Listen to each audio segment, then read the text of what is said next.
Hallo zusammen, herzlich willkommen। तो अब हम सीखेंगे कि मोडाल वर्बन क्या होता है। तो जर्मन में हमारे पास मोडाल वर्बन होते हैं जो कि हमारी जर्मन को 4 चाँद लगा देते हैं और हमारे लिए बोलना आसान करते हैं। तो जैसे इंग्लिश में भी हमारे पास ये मोडाल वर्बन होते हैं, तो जर्मन में हम इनको कैसे यूज़ करते हैं तो देखते हैं। सबसे पहले तो ये मैंने मोडाल वर्बन लिखे हुए हैं आप लोगों के सामने। फर्स्ट वाला क्या है können। können का मतलब होता है कैन, आई कैन यानी कि कोई कुछ काबिलियत होना कि मैं ये कर सकता हूँ। ये भी एक मतलब है या ये होता है कि कोई भी काम जो है हम कर सकते हैं। ये भी एक मतलब है। टू शो एबिलिटी और to show that I can do this. Can मतलब होता है इसका। म्यूसन, म्यूसन का मतलब होता है मस्ट। कोई भी काम जो आप लाज़मी आपने करना होता है। वोलन का मतलब होता है वांट, आपकी विश को शो करता है कि आप क्या चाहते हैं। ड्यूर्फन का मतलब होता है मे यानी कि इजाज़त होना कि मुझे इजाज़त है मैं ये कर सकता हूँ। ज़ोलन, ज़ोलन का मतलब होता है शुड, किसी को एडवाइस देना कि आपको ये करना चाहिए। फिर आता है म्योगन, म्योगन आपकी पसंद को बताता है कि आप क्या करना चाहते हैं। चलिए, अब यहाँ पर देखते हैं जैसे क्यों ना अब देखें, जैसे हम वर्ब्स को कॉन्जुगेट करते हैं इश के साथ इश माखे, ठीक है? हमने ये सेंटेंस एक बना दिया। इसी तरह हम मोडाल वर्बन को भी कॉन्जुगेट करते हैं, लेकिन ये चेन है और ये वाला फॉर्मेट नहीं फॉलो करते कि जैसे मैंने माखे पे एंड पर ई लगा दिया। इनकी आपको कॉन्जुगेशन याद करनी होगी सारे पर्सनल प्रोनाउंस के साथ, इश के साथ, टू के साथ, एज़, यस के साथ। इश के साथ ये क्या हो जाता है इश खान, ठीक है? आई कैन, मैं क्या कर सकता हूँ? आई कैन सबसे पहले तो मैं इसका ज़रा स्ट्रक्चर लिखता हूँ। सबसे पहले आता है आपका सब्जेक्ट, उसके बाद आ जाता है आपका मोडाल वर्ब, ठीक है? कोई भी आप लगाना चाहें इनमें से ख्योन, क्वेश्चन, वोलन। उसके बाद आ जाता है एलिमेंट्स जो आप ऐड करना चाहते हैं उसमें, सेंटेंस एलिमेंट्स। उसके बाद आता है आपका मेन वर्ब, ठीक है? मेन वर्ब आता है उसके बाद, जो आपने एंड पर लगाना होता है, ठीक है? सब्जेक्ट क्या होगा हमारा? सब्जेक्ट हम इश ले लेते हैं यहाँ पे, मोडाल पे अपन हम क्या ले लेते हैं? खान ले लेते हैं।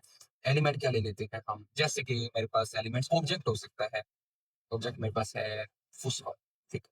अब मैं इसको कैसे लिखूँगा? इश खान फुसवा, अल्ट के साथ है 0 to 5, अच्छा, ये umlaut हमने लिखी, ठीक है? फुसवाल, इश खान फुसवाल, आई कैन फुटबॉल। फुटबॉल को मैं क्या कर सकता हूँ? यहाँ पर हमें मेन वर्ब लिखना होता है कि मैं फुटबॉल को क्या कर सकता हूँ? मैं फुटबॉल खेल सकता हूँ। खेलने का जो हमारा वर्ब है वो है स्पीलन।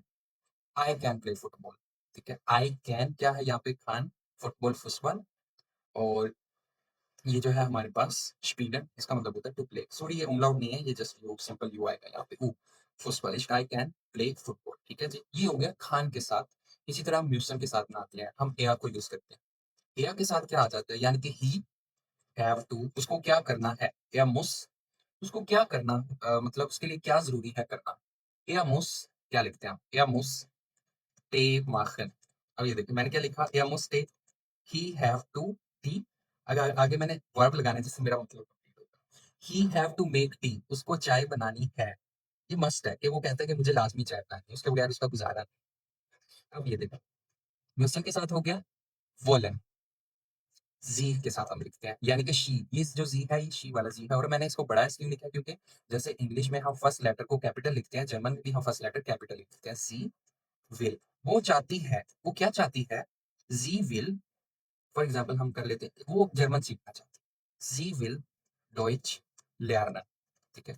अब अगर मैं यहाँ पर lernen ना लिखूँ, तो मेरा मतलब नहीं क्लियर होगा, उसका मतलब ये होगा शी वांट्स जर्मन, आगे क्या चाहती है जर्मन के साथ? She wants to learn German, ठीक है? यहाँ पर जो लर्न है वो लास्ट में लिखना है और ये हमेशा लास्ट पर आएँगे, ये हमेशा लास्ट पर आएँगे आपके सेंटेंस के। मोडाल वर्ब सेकंड पोज़ीशन पर, उसके बाद एलिमेंट्स आपके सेंटर में जो आएँगे, फिर मेन वर्ब आपका लास्ट पे आ जाएगा। इसी तरह ड्यूफन है, मुझे इजाज़त है क्या करने की? Ich darf, मुझे इजाज़त है, ich darf rausgehen। rausgehen का मतलब होता है बाहर जाना। अब यहाँ पर देखिए मैंने एलिमेंट्स कोई नहीं ऐड किए, मैंने जस्ट वर्ब ऐड किया है। तो ये जो चीज़ है मैंने यहाँ पर स्किप कर दी। तो वो ऐसे भी हो सकते हैं, लाज़मी तो नहीं है आपने हर टाइम यहाँ पर एलिमेंट्स ऐड करना, कुछ ऐड करना हो। Ich darf rausgehen, I am allowed to go to outside। rausgehen का मतलब होता है आउटसाइड, ठीक है जी? उसके बाद है हमारे पास कॉन्जुगेशन सबकी डिफरेंट होगी, इश के साथ, डू के साथ, एयर्स, यस के साथ, ये आपको याद करनी होगी कॉन्जुगेशन। ज़ोलन, मैंने किसी को एडवाइस दी या फिर हम लिखते हैं, हम जो है हमें हमें क्या करना चाहिए? अपने लिए हम कहते हैं वी शुड, wir sollen,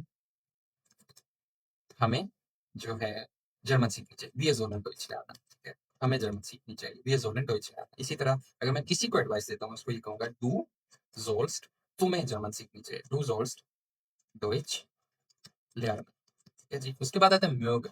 म्योगन होता है जो कि हमारी पसंद को बताता है। मुझे ये करना पसंद है, ये काम करना पसंद है। मैं क्या यहाँ पर लिखता हूँ? फॉर एग्जाम्पल हम इससे अच्छा सा सेंटेंस बनाते हैं, इश माग थे machen। ठीक है। I like to meet tea. तो म्योगन के साथ हमारी पसंद बताता है। इसी तरह अगर और हम सेंटेंसेस देते हैं म्योगन के साथ, इश माग क्रिकेट स्पीलन, इश माग फुटबॉल स्पीलन, इश माग डॉइच लर्नन, I like to learn German. ठीक है जी। तो ये हमारी लाइक्स को बताता है कि हमें क्या करना पसंद है। तो अब मैं इसको थोड़ा सा हाईलाइट कर देता हूँ ताकि आप लोगों को ये याद रहे कि हमने एक और वर्ब यूज करना होता है, यानी कि टोटल इस सेंटेंस में 2 वर्ब्स यूज होते हैं। ठीक है जी। तो ये थे हमारे मोडाल वर्ब। इसको हम हाईलाइट कर लेते हैं। ठीक है जी। लर्नन है, लर्नन का मतलब होता है लर्न। मार्शन का क्या मतलब होता है? टू मेक और टू डू समथिंग। अच्छा, ये मतलब आपको पता चल जाएगा जब सेंटेंस यूज होगा, आपको खुद ही आइडिया हो जाएगा कि मेक की बात हो रही है या टू डू की बात हो रही है। ठीक है जी। तो ये जो है ये हमेशा लास्ट पोजीशन पर है। ये हमारे Modalverben थे। Und wir sehen uns, also im nächsten Video. Bis zum nächsten Mal. Ciao, ciao, auf Wiedersehen.